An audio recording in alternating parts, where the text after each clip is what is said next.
Bonjour, Pierre Laurent, secrétaire national du Parti communiste français. Merci d'être notre invité sur TV5 Monde. Est-ce que vous diriez, alors que Nicolas Sarkozy est à Bruxelles pour le Conseil européen, après la crise violente à l'égard du Luxembourg et de l'Europe à propos de la politique de la France à l'égard des Roms, vous diriez aujourd'hui que la France doit s'excuser ? Je crois qu'elle devrait cesser la politique qu'elle a entreprise, oui, qui est une politique, nous on l'a qualifiée avec d'autres associations de xénophobie d'État. Et je crois effectivement dire qu'elle renonce à cette politique au plan européen pour entreprendre une réelle discussion sur la situation des Roms dans toute l'Europe, parce que ça n'est pas seulement un problème avec la France. Mais je crois qu'effectivement le gouvernement a sali la parole de la France depuis le milieu de l'été. Oui. Ouais, vous pensez que c'est l'image de la France qui est atteinte aujourd'hui ?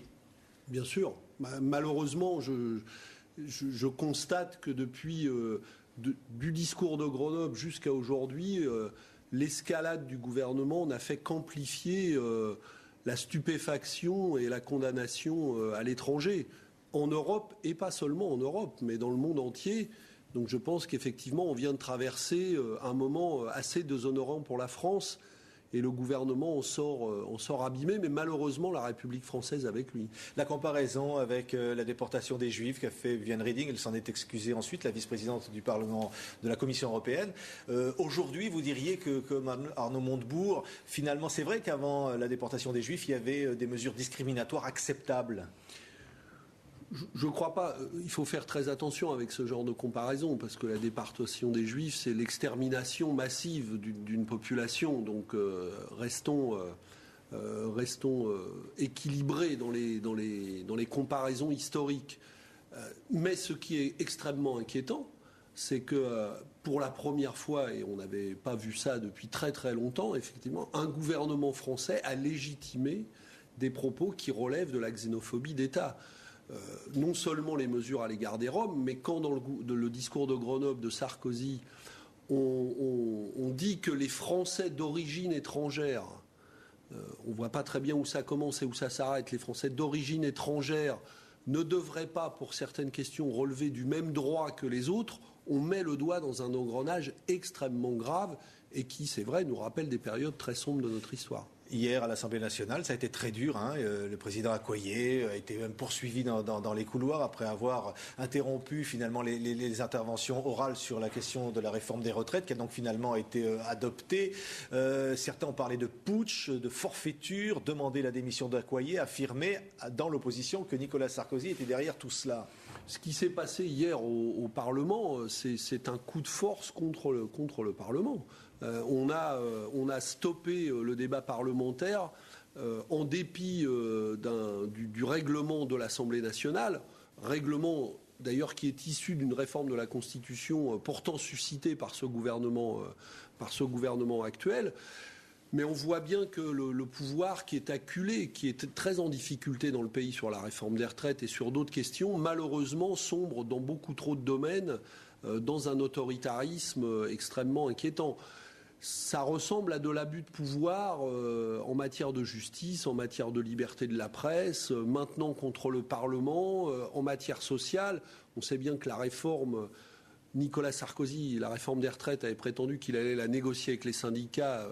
Aucune discussion sérieuse n'a lieu avec les syndicats. Il dit aujourd'hui aux sénateurs qui vont maintenant examiner le texte qu'il y a des marges possibles de modification sur peut-être la pénibilité notamment. Oui, mais à chaque fois que la colère monte d'un cran dans le pays, et je pense que ce qui s'est passé hier l'a fait monter encore, il fait mine de dire il y a des marges. Mais en vérité, les marges, on ne voit pas où elles sont, parce que, en tout cas, dans sa manière de gouverner les choses, parce que la réforme ne bouge pas. En vérité, depuis le mois de janvier, Nicolas Sarkozy a écrit la réforme des retraites et à chaque fois il dit on va la discuter, il y aura des marges, il dit on va pouvoir faire ça. Et puis aujourd'hui on a la même réforme qu'au mois de janvier, elle n'a pas bougé d'un centimètre alors que l'hostilité est totale de la part des syndicats et du pays. Alors, donc 23, moi je crois qu'il faudrait retirer ce projet du débat parlementaire et reprendre à zéro la discussion sur la réforme des retraites. Ça, évidemment, il y a peu de chances que ça se produise, mais le 23, il va y avoir une nouvelle manifestation. Est-ce que vous craignez pas une désaffection, une nouvelle manifestation, alors que le texte a été là, adopté hier à l'Assemblée ? Moi, je sens, c'est effectivement l'objectif du gouvernement. Il fait tout pour donner l'impression que rien ne bougera et pour décourager la mobilisation sociale.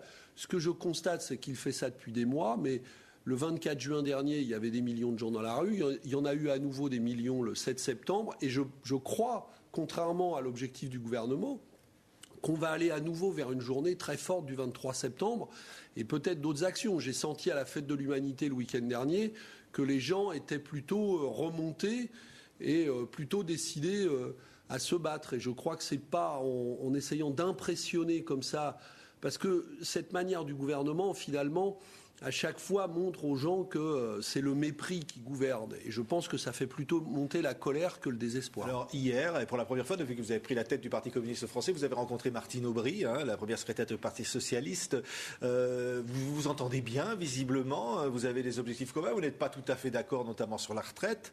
Mais qu'est-ce que ça veut dire? C'est le retour d'une forme d'union de la gauche avec Martine Aubry? On a des débats sérieux. On en a, par exemple, sur la réforme des retraites. Non pas sur l'objectif de revenir sur la retraite à 60 ans, puisque finalement toutes les forces de gauche, et je m'en réjouis, disent qu'il faut revenir à la retraite à 60 ans. Mais pas à taux plein, hein. Oui. Mais voilà, mais on a un débat sur les conditions dans lesquelles on pourra y accéder. Nous disons, ça n'a de sens que si vraiment la majorité des gens peuvent accéder à une retraite à taux plein, parce que sinon c'est un droit, mais si la majorité des gens, notamment ceux qui ont les plus bas salaires, ne peuvent pas y accéder faute d'avoir une pension suffisante, c'est un droit qui risque d'être vide de sens. Donc nous avons des débats sérieux, mais nous voulons, nous en tout cas, les aborder de manière constructive. On a un pouvoir dont il faut se débarrasser.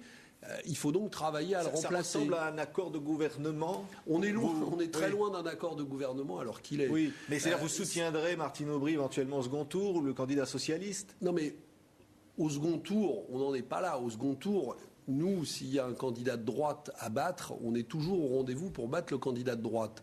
Mais la manière dont on arrivera à ce second tour, on en est loin et on n'en est pas là. Donc pour le moment, nous allons nous mettre en avant une candidature avec le Front de gauche, avec un programme partagé du Front de gauche. Jean-Luc Mélenchon, qui fait partie du Front de gauche, a dit encore hier que DSK, Dominique Strauss-Kahn, ça serait une catastrophe morale. Il a critiqué Martine Aubry, il a dit qu'elle est comme un bouchon qui vogue dans les eaux contraires. C'est sûr que Dominique Strauss-Kahn, c'est pas le candidat de gauche dont on rêve, ça c'est clair. Donc de toute façon, quel que soit le candidat socialiste, mais de toute façon, quel que soit le candidat socialiste, nous allons aller au premier tour de cette échéance avec un programme qui sera celui du Front de gauche et de tous ceux qui voudront construire avec nous. Et on ira, on essaiera de faire prévaloir ces choix-là. Moi, mes ennemis, ils ne sont pas à gauche, mes ennemis, ils sont dans la droite. Je vais essayer de créer le meilleur rapport de force possible pour que la gauche soit au rendez-vous. Donc on a deux problèmes à traiter. Il faut battre la droite et il faut mettre la gauche au bon niveau. Pour le moment, elle ne l'est pas totalement encore. Merci Pierre Laurent, secrétaire national du Parti communiste français, d'avoir été l'invité de TV5 Monde. Merci.